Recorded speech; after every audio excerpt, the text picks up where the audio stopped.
Winona Fighter dropped their new album. My apologies to the chef. Shout out that fucking album title, dude. Yeah. Genuinely, I don't know. It hits that spot. It hits that mark for me. It's fucking beautiful. I love it. Yeah, shout out the album title, shout out the song titles. Some of the song titles on here are great. And shout out an interview with Coco. We got to chat with Coco about the record. It came out a little bit ago, but it is on our channel. You can check that out whenever you want to, if you enjoyed the album, or maybe didn't like the album for whatever fucking reason. Yeah, But and you want that's to figure out why you didn't like it. What did they do differently? yeah. What changed? You find it there.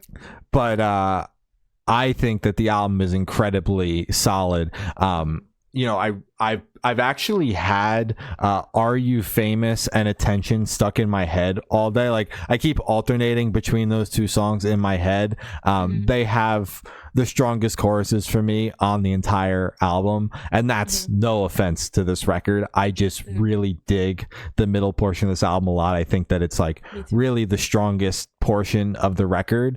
I love the way it opens with Jumper Cables, as well as "You Look Like a Drunk Phoebe Bridgers" being the second track is another very, very strong song.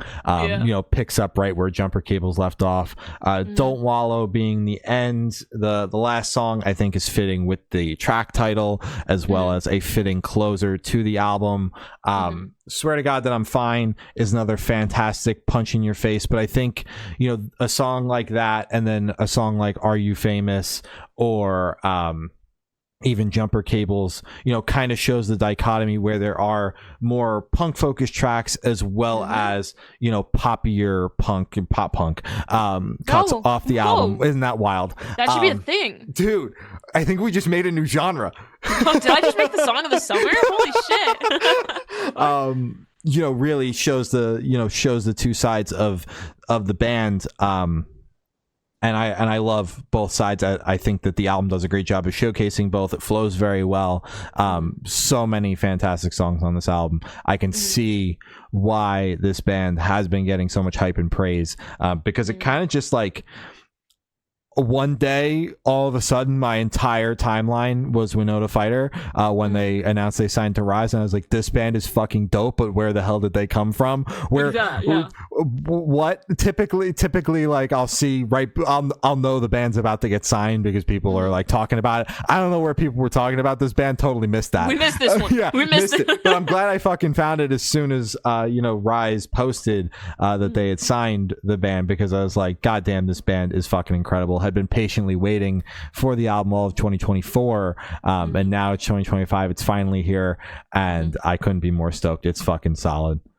Damn right. This album is incredible. I think it's packed with a shit ton of high energy tracks. It's sassy, it's funky, it's fucking, this is, sorry, I don't mean to throw all the buzzwords in, but it's fucking new, it's fresh. It's such a fucking insane earworm ass shaker album. My personal favorites, it's actually a three-track run, is "I Think You Should Leave," "I'm in the Market to Please No One," and "Attention." Again, because it is kind of that new crazy genre that you just invented, pop punk, I think is what you called it.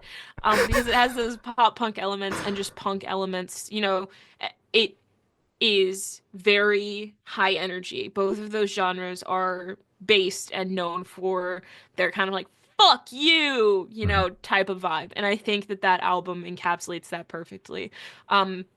Where it is still easily digested, I guess. Easily consumed. Damn, I went for the wrong eating analogy, but it's an easily consumed record. It's easy to sit down and listen to and kind of get lost in it. Where personally, I know for me, kind of those classic punk records are a little too rough around the edges for me to actually get into.